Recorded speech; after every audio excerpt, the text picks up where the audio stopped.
Hello students, তোমাদের সকলকে স্বাগত। আজকে তোমাদের প্রথম পর্যায়ক্রমিক মূল্যায়ন 2026-এর ক্লাস 9-এর রায় ও মার্টিন প্রশ্নবিচিত্রার জীবন বিজ্ঞানের মডেল সেট 1 করে দেখাবো। তো চলো শুরু করা যাক। তার আগে বলে দিই, তোমরা যদি চ্যানেলে নতুন হয়ে থাকো তাহলে চ্যানেলটিকে অবশ্যই সাবস্ক্রাইব করে দিবে।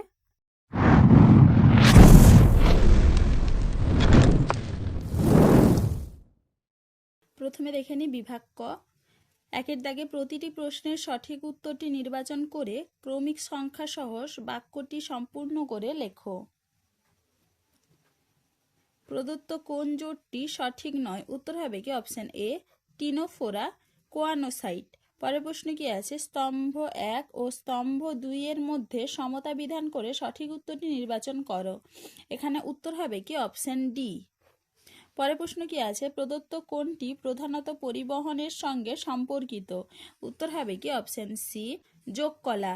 পরের প্রশ্ন কি আছে? 1 গ্রাম ফ্যাট থেকে যে পরিমাণ শক্তি পাওয়া যায় তা হলো অপশন সি 9.3 কিলো ক্যালোরি। পরের প্রশ্ন কি আছে?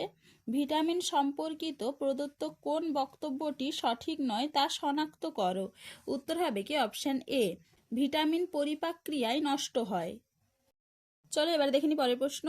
জীববিদ্যার সঙ্গে পরিসংখ্যান বিদ্যা মিলিত হয়ে সৃষ্টি হয়েছে অপশন সি জীবরাশিবিদ্যা।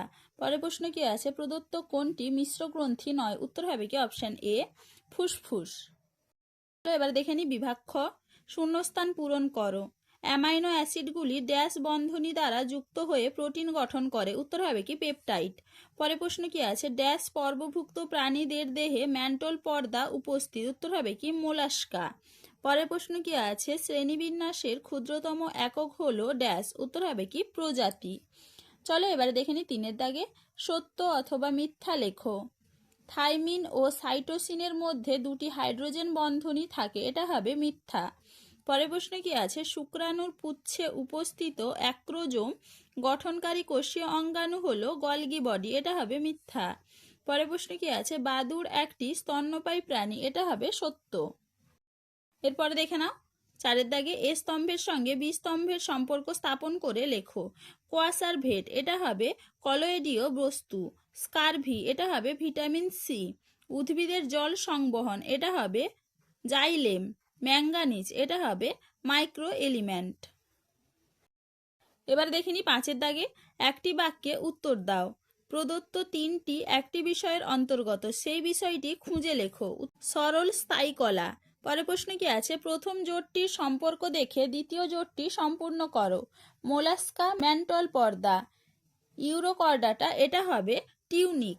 পরের প্রশ্ন কি আছে? একবীজপত্রী উদ্ভিদের পাতার একটি বৈশিষ্ট্য লেখো। উত্তর হবে কি পাতায় সমান্তরাল শিরাবিন্যাস দেখা যায়।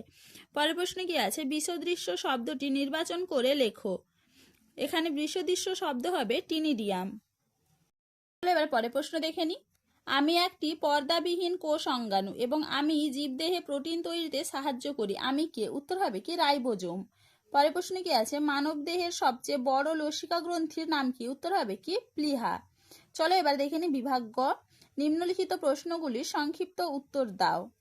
রিকেট রোগ কোন ভিটামিন ও খনিজ মৌলের অভাবে হয়?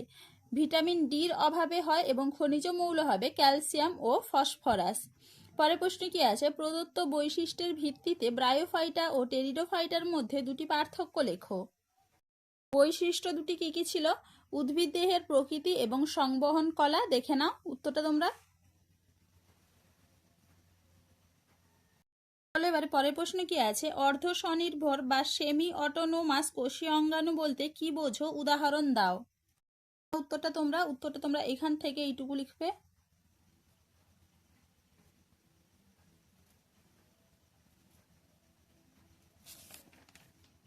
এবার পরের প্রশ্ন কি আছে? মানব দেহের কোন অঙ্গে ইউরিয়া উৎপন্ন হয়? উত্তর হবে কি যকৃতে। পরের প্রশ্ন কি আছে? রক্ততঞ্চনের সাহায্যকারী ভিটামিনের নাম কি? উত্তর হবে কি ভিটামিন কে। পরের প্রশ্ন কি আছে? অপরিহার্য অ্যামাইনো অ্যাসিড কাকে বলে? যে কোনো দুটি উদাহরণ দাও। দেখে না উত্তরটা তোমরা। অপরিহার্য অ্যামাইনো অ্যাসিড, উত্তরটা তোমরা এখান থেকে এইটুকু লিখবে।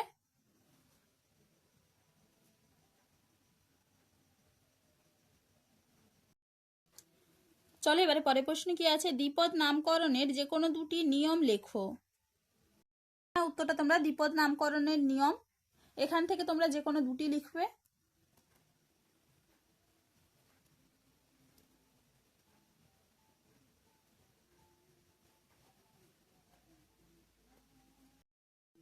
চলো এবার পরের প্রশ্ন কি আছে, প্লাজমোডেসমাটা কি, এর কাজ কি? দেখে নাও উত্তরটা তোমরা এখান থেকে এইটুকু লিখবে।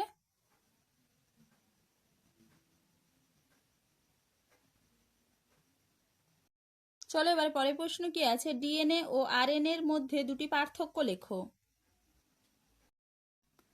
দেখে নাও ডিএনএ ও আরএনএ এর মধ্যে পার্থক্য।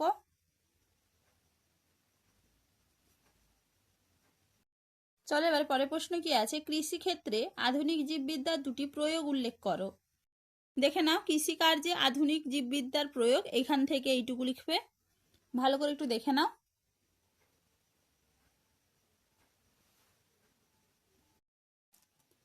চলো আজকে এইটুকুই, দেখা হচ্ছে পরের ভিডিওতে। ভিডিওটি ভালো লাগলে লাইক করে দিবে এবং চ্যানেলটিকে অবশ্যই সাবস্ক্রাইব করে দিবে।